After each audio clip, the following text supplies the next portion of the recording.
జై తెలంగాణ. ఏమైంది? గంటకే ఆకలైతుందా? పిడికిలెత్తాలే బలంగా. జై తెలంగాణ, జై బీసీ, జై పూలే.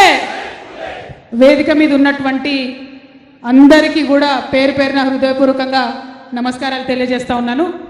ఇవాళ మనం ఒకటే అనుకున్నాం, ఏప్రిల్ 8వ తారీఖు, ఏప్రిల్ 11వ తారీఖు జ్యోతిబా పూలే గారి జన్మదినోత్సవం.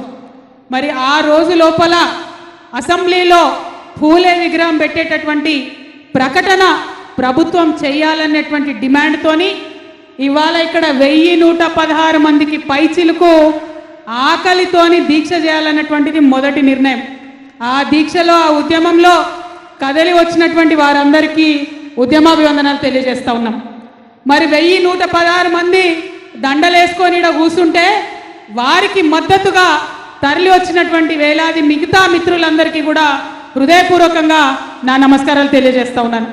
ముఖ్యంగా ఇవాళ తెలంగాణ జాగృతి యునైటెడ్ పూలే ఫ్రంట్ నుంచి ఉవ్వెత్తున తరలి వచ్చినటువంటి ఉస్మానియా విద్యార్థులకు, జేఎన్టీయు విద్యార్థులకు, తెలుగు యూనివర్సిటీ నుంచి వచ్చిన విద్యార్థులకు, పాలమూరు యూనివర్సిటీ నుంచి వచ్చిన విద్యార్థులకు, శాతవాహన యూనివర్సిటీ నుంచి వచ్చిన విద్యార్థులకు, హైదరాబాద్ సెంట్రల్ యూనివర్సిటీ నుంచి వచ్చిన విద్యార్థులకు, కాకతీయ యూనివర్సిటీ నుంచి వచ్చిన విద్యార్థులకు, నిజాం కాలేజ్ నుండి వచ్చిన విద్యార్థులకు, అంబేద్కర్ కాలేజ్ నుండి వచ్చిన విద్యార్థులకు, కేశవ్ మెమోరియల్ కాలేజ్ నుండి వచ్చిన విద్యార్థులకు, ఓయూ లా కాలేజ్ నుంచి వచ్చిన విద్యార్థులకు, ఇంకా అనేక బీసీ హాస్టళ్ల నుండి వచ్చినటువంటి విద్యార్థులకు అందరికీ కూడా పేరు పేరున హృదయపూర్వకంగా నా నమస్కారాలు తెలియజేస్తా ఉన్నాను. అదేవిధంగా ఈరోజు వేదిక మీద ఉన్నటువంటి యునైటెడ్ పూలే ఫ్రంట్ కన్వీనర్ గారు గౌరవనీయులు పెద్దలు గట్టు రామచంద్రరావు గారికి, అన్న బొల్ల శివశంకర్ గారికి, అట్లానే విజయేందర్ సాగర్ గారికి, నిమ్మల వీరన్న గారికి, మారన్న గారికి, వంజరి ప్రవీణ్ గారికి, వేదిక మీద ఉన్న కుమారస్వామి గారికి, అట్లానే మా సోదరి మాధవి గారికి, అన్న గోవర్ధన్ యాదవ్ అన్న గారికి, కృష్ణమాచార్య అన్న గారికి, తమ్ముడు ఫారూక్ గారికి సంచార జాతుల నుండి, అట్లానే వేదిక మీద ఉన్నటువంటి ముదిరాజ్ సంఘం నాయకులన్న కొట్టాల యాదగిరి గారికి, కుమ్మరి శాలివాన సంఘం నుంచి ఉన్నటువంటి తమ్ముడు నరేష్ గారికి, మేరు సంఘం నుండి ఉన్నటువంటి సోదరులు మధు గారికి, మాధవ్ గారికి, అట్లానే మా కవిత కూడా ఉంది మేరు సంఘం వారికి, అట్లానే భాస్కర్ యాదవ్ గారికి, సంపత్ గౌడ్ గారికి, అమాలి సంఘం నుండి ఉన్నటువంటి అన్న సీనన్న గారికి, అట్లానే గోపు సదానందం అన్న గారికి, గోరిగా నరసింహ గారికి, అట్లానే ప్రవీణ్ ముదిరాజ్ గారికి, అన్న సంచార జాతి నుండి ఉన్నటువంటి పూసల సంఘం శ్రీనివాస్ గారికి, అట్లానే నాయి బ్రాహ్మణ సంఘం నుంచి ఉన్నటువంటి అన్న ఫైర్ బ్రాండ్ రాచమల్ల బాలకృష్ణ గారికి, అట్లానే వేదిక మీద అన్ని కమ్యూనిటీస్ నుండి పద్మశాలి సంఘం మనోహర్ అన్న ఉన్నారు, అట్లానే వేదిక మీద అనేకమైనటువంటి మా ఆడబిడ్డలందరూ కూడా, మా జాగృతి కార్యకర్తలు అందరూ ఉన్నారు, సింగరేణి నుండి వచ్చినటువంటి వారు ఉన్నారు, మా నరేష్ నేత వెంకట్, అట్లానే వేదిక మీద అనేక మంది బీఆర్ఎస్వికి సంబంధించినటువంటి నాయకులందరూ వచ్చినారు, కార్యకర్తలు వచ్చినారు. వారందరికీ హృదయపూర్వకంగా నమస్కారం. ముఖ్యంగా ప్రతినిత్యం మాతో కలిసి పనిచేస్తున్నటువంటి లింగం గారికి, అశోక్ యాదవ్ గారికి, తమ్ముడు దత్తాత్రేయ గారికి, అట్లానే కందుల మధు గారికి, మా నిజామాబాద్ తమ్ముడు ఫైర్ బ్రాండ్ మా చిన్ను గౌడ్ గారికి, సంతుకి, రాము యాదవ్కి, ఇక ఇట్లా చెప్పుకుంటూ పోతే వేదిక మొత్తం మనోళ్ళే ఉన్నారు. మరి వారందరితో పాటు దాసర్లపురం నాగరాజు గారికి, సాయి గారికి, అంబర్పేట్ సాయి గారికి, ఇంకా చాలా మంది ఉన్నారు. మరి ఇవాళ మనం ప్రభుత్వానికి ఇచ్చేటటువంటి మెసేజ్ ఏంటంటే, బీసీలలో ఉన్నటువంటి అన్ని కుల సంఘాలకు సంబంధించినటువంటి ప్రతి ఒక్క ప్రతినిధి కూడా ఇక్కడ ఉన్నారు. వారితో పాటు అనేక మంది ఇతర కమ్యూనిటీకి సంబంధించి, మరి బీసీలకు సంబంధించి వారి ఆత్మగౌరవ ప్రతీక అయినటువంటి పూలే గారిని అసెంబ్లీలో నిలబెట్టాలని కాంక్షించేటటువంటి అనేక మంది ప్రజాస్వామ్యవాదులు కూడా ఇక్కడ ఉన్నారు. మరి బీసీలలో ఉండేటటువంటి ఇంటలెక్చువల్ సెక్షన్గా చెప్పుకునేటటువంటి బీసీ అడ్వకేట్స్ ఇంత పెద్ద ఎత్తున ఈ ధర్నాలో పాల్గొనడం చాలా చాలా సంతోషించాల్సినటువంటి విషయం. అట్లానే బీసీలలో ఉండేటటువంటి డాక్టర్స్ అందరు కూడా తెల్లకోట్లు వేసుకొని వచ్చి ఇవాళ ఈ దీక్షలో కూర్చోవడం ఎంతో సంతోషం. బీసీ ఇంటలెక్చువల్స్గా చెప్పబడేటటువంటి జర్నలిస్టులు ఎంతోమంది వచ్చి ఇవాళ ఇక్కడ కూర్చోవడం చాలా సంతోషం. ఆర్టీసీని లీడ్ చేస్తున్నటువంటి అన్న థామస్ రెడ్డి గారు మరి వారు ఇక్కడికి రావడం చాలా సంతోషం. విజయనకి గారు థామస్ అన్న కనవడం, థామస్ అన్న గారు రావడం చాలా సంతోషం. మరి అనేక మంది ఇక్కడికి వచ్చి ఇవాళ ఈ ఉద్యమాన్ని సపోర్ట్ చేస్తున్నారంటే మరి మామూలు విషయం కాదు. ఇక్కడ వేదిక వేయడం దగ్గర నుంచి, బ్యానర్ కట్టడం దగ్గర నుంచి నిరంతరం మరి మాతో పాటు కలిసి పనిచేస్తున్నటువంటి ఆలకుంట హరి గారికి, అట్లానే మా తమ్ముడు నవీనాచారి తెలంగాణ జాగృతి జనరల్ సెక్రటరీ వారికి ఇంకా మామూలు ప్రయత్నం లేదు, ప్రతి ఒక్కరి ప్రయత్నం ఉన్నది. అందరూ కూడా తరలి వచ్చినందుకు నమస్కారాలు తెలియజేస్తున్నా. మరి ఏ ఉద్యమమైనా మాటతోని ముందుకు సాగదు, పాట కూడా తోడవ్వాలి. మరి మేమందరం కూడా చిచ్చర పిడుగుల్లా మీతో పాటు కలిసి నడుస్తామని ప్రజా కళాకారుల వేదికను పెట్టుకొని మాతో కలిసి నడుస్తున్నటువంటి మానుకోట ప్రసాద్ గారికి, మధ్యల సందీప్ గారికి, కళాకారుల బృందం అందరికీ కూడా పెద్ద ఎత్తున ధన్యవాదాలు. మరి మాట పాట ఉండాలంటే ప్రపంచాన్ని ఆలోచింపజేసేటటువంటి సాహిత్యం కూడా దానికి తోడవ్వాలి. మరి తెలంగాణ సాహిత్య అకాడమీని లీడ్ చేసినటువంటి పెద్దన్న గౌరీశంకర్ అన్న ఇవాళ బీసీలకు జరుగుతున్న అన్యాయాన్ని మొత్తం యావత్ సమాజానికి విప్పి చెప్పడానికి, మనతో కలిసి నడవడానికి, మనతో పాటు ఆకలితోని దీక్ష చేయడానికి ముందుకొచ్చిన పెద్దన్న గౌరీశంకర్ అన్న గారికి ఈ సందర్భంగా కృతజ్ఞతలు తెలియజేస్తా ఉన్నాను. అదేవిధంగా మరి వాళ్ళ ఇంతమందిని కలిసి ఎందుకు కూర్చున్నాం ఇక్కడ, ఇంత ఎండల ఆకలితోని ఎందుకోసం కూర్చున్నట్టు ఇక్కడ ఒకటే ఒక ఆలోచన.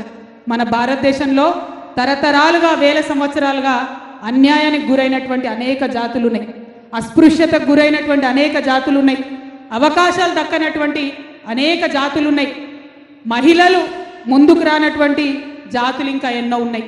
మరి ఈ జాతులందరి కోసం భారతదేశానికి స్వతంత్రం వచ్చే కన్నా 100 సంవత్సరాల ముందే మేల్కొని మాట్లాడి మన జాతి గొప్ప జాతి, ఈ జాతిలో కొందరిని వెనక్కి వేసుకుంటే జాతి మొత్తం కూడా వెనకబడుతుంది, కాబట్టి అందరం కలిసి ముందుకు నడవాలని మహోన్నతమైనటువంటి సందేశం ఇచ్చి వ్యక్తిగతంగా ఎన్నో త్యాగాలు చేసి నిలబడ్డటువంటి మహనీయుడు ఇవాళ జ్యోతిబా పూలే గారు. వారి సహధర్మచారిణి అమ్మ సావిత్రిబాయి పూలే కూడా మరి వారికి తోడు నీడగా ప్రతి కష్టంలో నడిచి ముందుకెళ్ళినటువంటి గొప్ప వ్యక్తి. బాబాసాహెబ్ అంబేద్కర్ చాలా సందర్భాల్లో చెప్పిండు, జ్యోతిబా పూలే అంటే నాకు గురువు, ఆయన చేసినటువంటి పనిని చూసి నేను స్ఫూర్తి పొంది నా జాతి కోసం కొట్లాడడానికి ముందుకొచ్చిన అని బాబాసాహెబ్ అంబేద్కర్ చెప్పుకున్నాడు. అంత గొప్ప మహనీయుడు జ్యోతిబా పూలే. 1848 మన భారతదేశానికి స్వాతంత్రం వచ్చింది 1947లో, కానీ 1848లో జ్యోతిబా పూలే గారు ఆనాడే మహిళల కోసం పాఠశాల పెట్టినటువంటి గొప్ప వ్యక్తి. ఇవాళ నేను ధైర్యంగా మీ ముందు నిలబడి 2 మాటలు మాట్లాడుతున్నా అంటే ఇవాళ ఇంతమంది మా మహిళా సోదరిమణులు వచ్చి ఇక్కడ దీక్షలో ధైర్యంగా పాల్గొంటున్నారంటే ఆనాడు ఆ మహనీయుడు చేసినటువంటి కృషి అని ఇవాళ చెప్పక తప్పదు. భారతదేశంలో ఉన్న ప్రతి ఆడబిడ్డ కూడా పొద్దుగా లేస్తే జ్యోతిబా పూలేకి దండం పెట్టుకుంటేనే మనం ముంగట పడతాం తప్పితే ఇంకొక ఆస్కారం లేదు. అదేవిధంగా కుల వివక్ష తొలగించాలని పాపం ఆయన అనేక అవమానాలు పడ్డాడు. ఆయనకు ఒక మంచి దోస్తు ఉంటాడు, ఆయన బ్రాహ్మణుడు ఉంటాడు, స్కూల్లోనే చదువుకుంటుంటాడు ఆయనతో కలిసి. ఆ బ్రాహ్మణ సోదరుడు మిత్రుడు పెళ్లికి పిలిస్తే పెళ్లికి పోతాడు. ఆ పెళ్లిలో ఆయనను అనేక అవమానాలకు గురి చేస్తారు. ఆ అవమానాలకు గురైన తర్వాత కేవలం ఇది నా అవమానం కాదు, నాలాంటి లక్షలాది కోట్లాది మందికి జరుగుతున్న అవమానం, ఈ అవమానం నుంచి నా జాతి ప్రజల్ని విముక్తి చేయాలని చెప్పి ఆనాటి నుండే పోరాటం మొదలు పెడతాడు. అనేక కార్యక్రమాలు చేస్తాడు, సత్యశోధక పరిశోధన లాంటి సంస్థలను పెడతారు, బోలెడన్ని పుస్తకాలు రాసి మరి ఎన్నో రాసి జాతిని జాగృతం చేస్తేనే ఇవాళ స్వతంత్రం వచ్చిన తర్వాత ఓటు హక్కు విషయమైతేనేంది, చదువు విషయమైతేనేంది మనం ముందుకు వచ్చినాం. ఉట్టుటికి అడుగుతలేం, మనం పొదువోకు అడుగుతలేం. బాజాప్తా అసెంబ్లీలో జ్యోతిబా పూలే బొమ్మ చూస్తే మనకు ధైర్యం రావాలి, స్ఫూర్తి రావాలి. అందుకోసమే అసెంబ్లీలో జ్యోతిబా పూలే విగ్రహం ఉండాలని అడుగుతున్నాం. 15 ఏళ్ల కింద ఇదే ఇందిరా పార్క్ దగ్గర ఇగో గిట్లనే దీక్ష చేసి మరి అంబేద్కర్ గారి విగ్రహం కావాలని అడిగితే ఆనాడు కూడా ఇట్లనే తిరిమరి మాటలు మస్తు మంది మాట్లాడిరు. బాధపడే అవసరం లేదు. శివన్ అన్నాడు, అమ్మా భయపడకని. అన్నా ఇది తెలంగాణ బ్లడ్, భయపడే బ్లడ్ కాదు, ఎన్ని అడ్డంకులు ఎదురైనా, ఎన్ని ఇబ్బందులు వచ్చినా, ఎన్ని విమర్శలు వచ్చినా ముందుకే పోతాం తప్పితే వెనక్కి పోయేది లేదు. ఎందుకంటే ఇందులో స్వలాభం లేదు. లాభం ఏదన్నా ఉందా అంటే యావత్ తెలంగాణ జాతిలో ఉన్న సబ్బండ వర్ణాలకు వర్గాలకు లాభం జరిగేటటువంటి ముచ్చండే ఇక్కడ మాట్లాడుతున్నాం. కాబట్టి ధైర్యంగా ముందుకే పోతాం తప్ప వెనక్కి తప్పే ఆస్కారమే లేదు. ఇవాళ కాంగ్రెస్ ప్రభుత్వాన్ని నేను వినమ్రంగా మిమ్మల్ని రిక్వెస్ట్ చేస్తూ ఉన్నాను. ఎట్లా అయితే అసెంబ్లీలో అంబేద్కర్ ఉన్నాడో అట్లానే అంబేద్కర్ పక్కన జ్యోతిబా పూలే కూడా ఉండాలని చెప్పి మళ్ళీ ఒకసారి డిమాండ్ చేస్తున్నాం. ఏప్రిల్ 11వ తారీఖు నాడు వారి జయంతి ఉన్నది.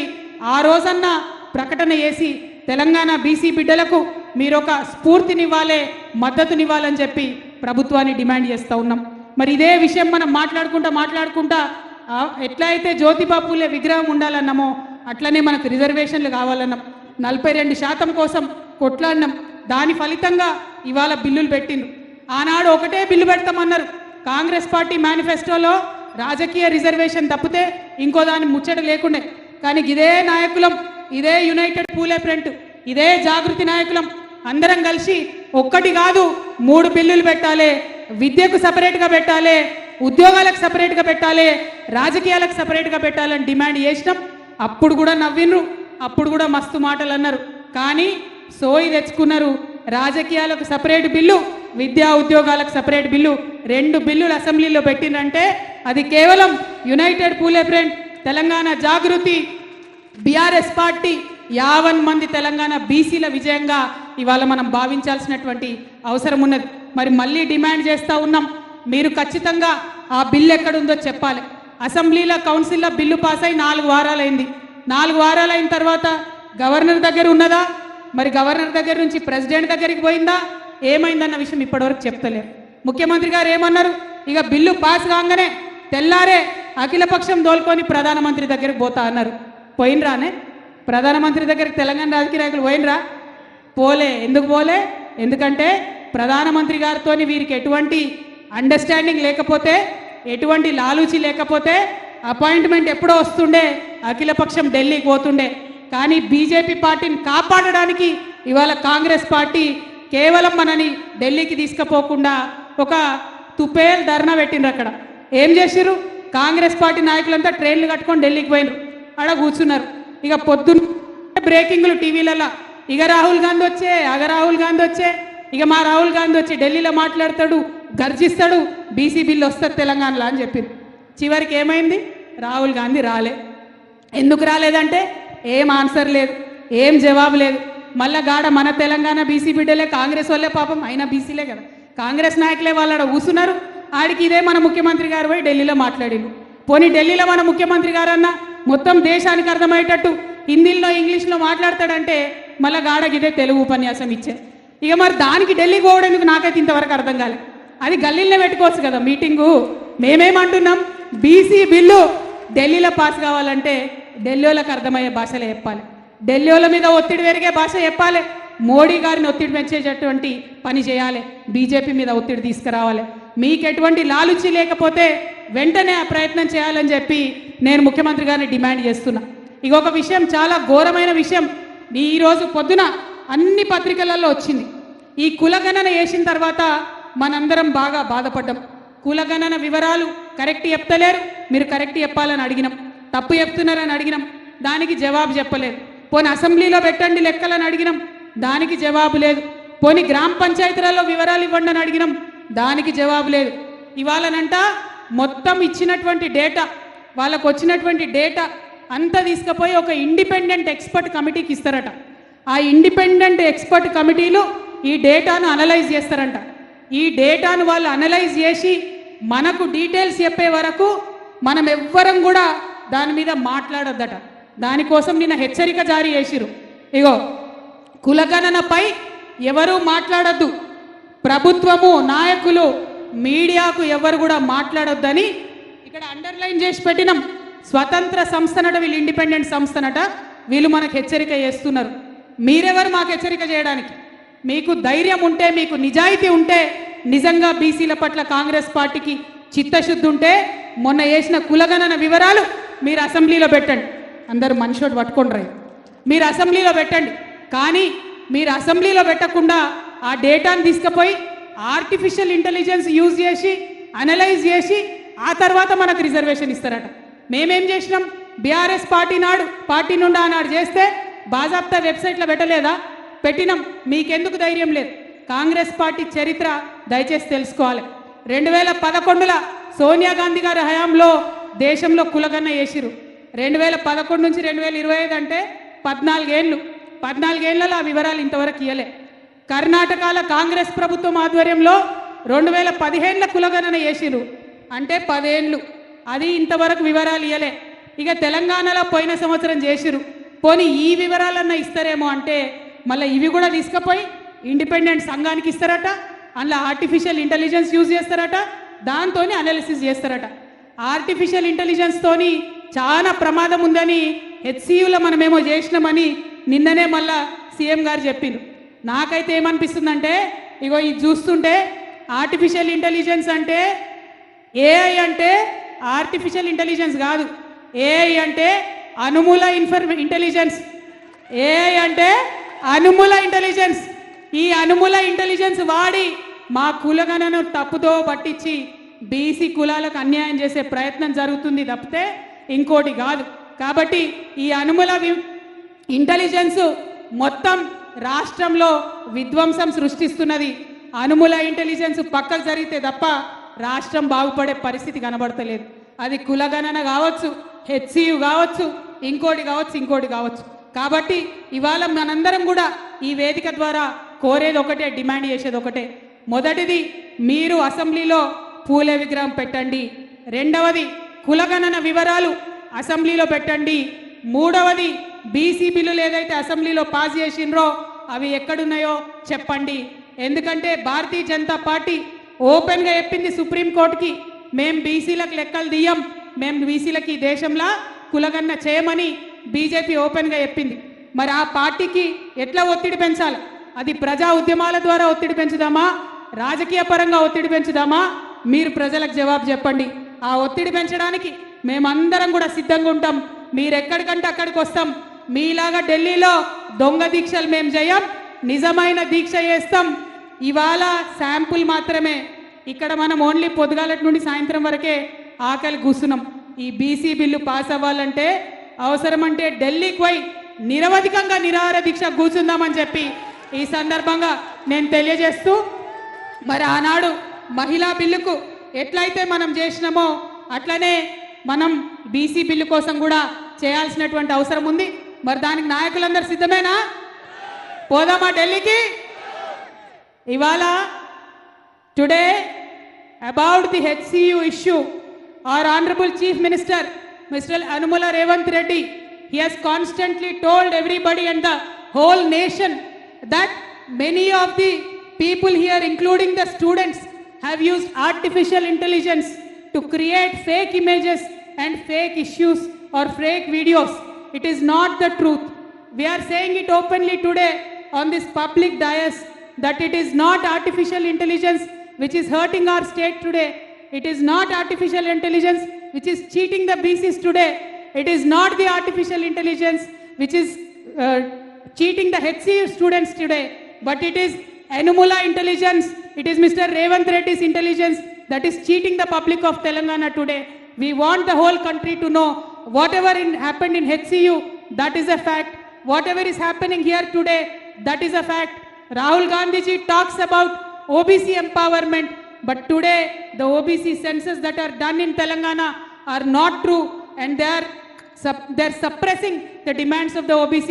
So we are demanding OBC bill that was passed in the assembly should be immediately taken to Delhi.